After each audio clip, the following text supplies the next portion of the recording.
மாட்டேன். கிறிஸ்துவுக்குள் பிரியமான என் அன்பான சகோதர சகோதரிகளே, உங்கள் யாவரையும் ஆண்டவராக இயேசுவின் நாமத்தினால் அன்பின் வாழ்த்துக்களை சொல்லி உங்கள் ஒவ்வொருவரையும் உங்களுடைய நேரத்தில் உங்களை வரவேற்கிறேன். நீங்கள் யாவரும் ஆண்டவருக்குள்ள மிகுந்த மகிழ்ச்சியும் சந்தோஷத்தோடு கூட இருப்பீர்கள் என்று நான் நம்புகிறேன். ஆமென். அல்லேலூயா. எல்லாரும் அப்படிதான் இருக்கிறீங்க. என்னடா நம்முடைய வாழ்க்கையில பிரச்சனைகள் இருக்குது, போராட்டங்கள் இருக்கிறது, நம்மளை யாரும் நினைக்கிறாங்களா, நம்மளை யாரையாவது கவனிச்சு நமக்கு ஏதாவது ஒரு காரியத்தை செய்வார்களா என்று சொல்லி நீங்க என்ன பண்ணலாம், பலவிதமாக நீங்கள் யோசித்துக் கொண்டிருக்கலாம். இந்த நாட்களில உங்களை நினைக்கக்கூடிய ஒரு தகப்பன் இருக்கிறார். அவர் தான் நம்முடைய அருள்நாதர் இயேசு சுவாமி. அது உங்களுக்கு தெரியுங்களா? அவர் எப்படிப்பட்ட காரியத்தெல்லாம் நினைப்பார் தெரியுங்களா? எந்த நேரத்துல நம் மீது அவர் அன்போ இரக்கம் வரும் தெரியுங்களா? நம் படக்கூடிய உபத்திரத்தின் நிமித்தமாக, நம்ம படக்கூடிய பாடுகள் நிமித்தமாக அவர் நமக்கு என்ன பண்ணாருங்க, ஒரு பெரிய கிருபையான காரியத்தை அவர் செய்து முடிப்பார். சங்கீதம் 132 அதிகாரத்துல 1வது வசனம் இப்படியாக சொல்லுகிறது: கர்த்தாவே, தாவீதும் அவருடைய சகல உபத்திரங்களையும் நினைத்தருளினார். நினைக்கிற ஒரு தேவன். உன் பிரச்சனைகளை அவர் என்ன பண்றாருங்க, நினைத்து பார்க்கிறவராக இருக்கிறார். அல்லேலூயா. அன்பான தேவர்களே, தாவீதுடைய உபத்திரங்கள் மிகவும் பெருசு இல்லையா? உயிருக்கு பயந்து பயந்து ஓடினான். எவ்வளவு பிரச்சனை, எவ்வளவு ஒரு போராட்டம் வாழ்க்கையில இல்லையா? சவுல் என்கின்ற மனுஷனை விடவே இல்லை. அவனை எப்படியாவது ஏதாவது பண்ணிடணும்னு நினைச்சு என்ன பண்றாங்க, வைராக்கியமாக அவனை துரத்துக்கிட்டே இருக்கிறான். இந்த தாவீதுக்கு நிம்மதி இல்லை. ஏன்னா கோலியாத்தை வீழ்த்தின பிறகு ஒரு சந்தோஷம் மகிழ்ச்சி அவன் வாழ்க்கையில இருக்கணும். ஆனா அவன் வாழ்க்கையில என்ன கிடையாது, இந்த சந்தோஷம் நிக்கல. சில நேரங்கள் வாழ்க்கையில சில இடங்களில் அற்புதம் நடக்கும் பொழுது, அதிசயங்கள் நடக்கும் பொழுது, சில பின்தொடரக்கூடிய உபத்திரங்கள், போராட்டங்கள் நம்ம வாழ்க்கையில பின்தொடர்ந்துதான் இருக்கும்.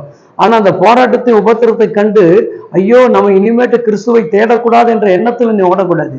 ஆனா தாவீது அந்த போராட்டத்திலும் அந்த உபத்திரத்திலையும் அந்த பிரச்சனைகளிலும் கர்த்தரை தேடிக்கிட்டே இருந்தான். கர்த்தரை கைவிடல. போகிற இடங்கள் எல்லாம் அவன் கர்த்தரை நேசிச்சுக்கிட்டே போனான், கர்த்தரை விரும்பிக்கிட்டே போனான், கர்த்தர் மேல பிரியமாக தான் இருந்தான். ஒவ்வொரு முறை யுத்தத்துக்கு போகும்பொழுது அவன் என்ன பண்ணுவாங்க, கேட்பான், ஆண்டவரே நான் இந்த இடத்துக்கு போலாமா, இங்க போனா என்னால ஜெயிக்க முடியுமா என்று சொல்லி அவன் கேட்டுக்கிட்டே இருக்கிறான்.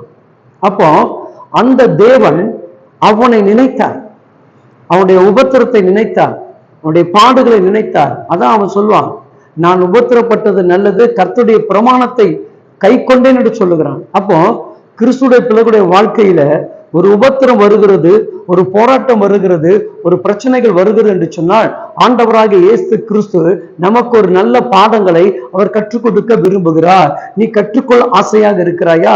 அந்த பாடத்தை நீ படிக்க ஆசையாக இருக்கிறாயா? எனக்கு கணக்கு ரொம்ப கஷ்டம்தான், அதனால நான் கணக்கே படிக்காம இருப்பேன்னு சொல்ல முடியுமா? எனக்கு மேக்ஸ் போடுறதுக்கே தெரியாது, எனக்கு மேக்ஸே பெரிய பிரச்சனை தான் சொல்லுவீங்க, அதனால மேக்ஸ் படிக்காம இருந்துட முடியுமா? ஐயோ எனக்கு சுட்டு போட்டா கூட இங்கிலீஷே வராது, இங்கிலீஷ்ல என்னால படிக்க முடியாதுன்னு சொல்லுவாங்க, அதனால இங்கிலீஷ் படிக்காம இருக்க முடியுமா?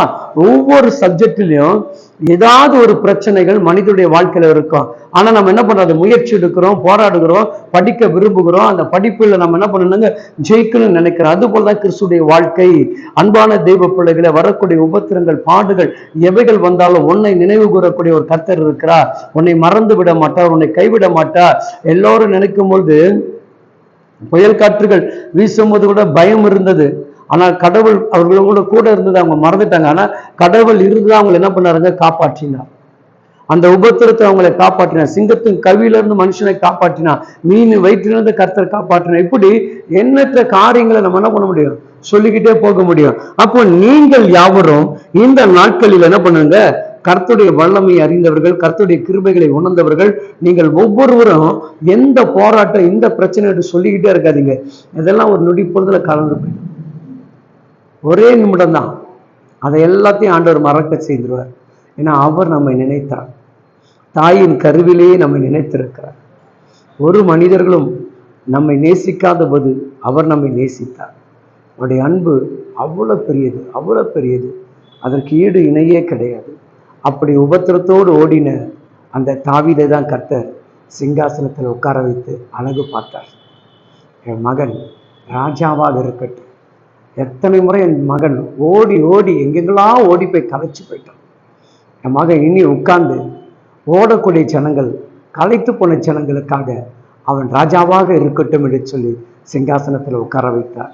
என் அன்பு தெய்வ பிள்ளைகளே, உங்களுடைய பாடுகளும் உங்களுடைய உபத்திரங்களையும் கர்த்தர் நினைத்தா பலருடைய பாடுகளையும் பலருடைய உபத்திரத்தையும் நீக்கக்கூடிய நல்ல மருந்தாக தான் கர்த்தர் வைத்திருப்பார். நிச்சயமாக ஆண்டவர் உங்களோடு கூட இருந்து உங்களை ஆசீர்வதிப்பாராக.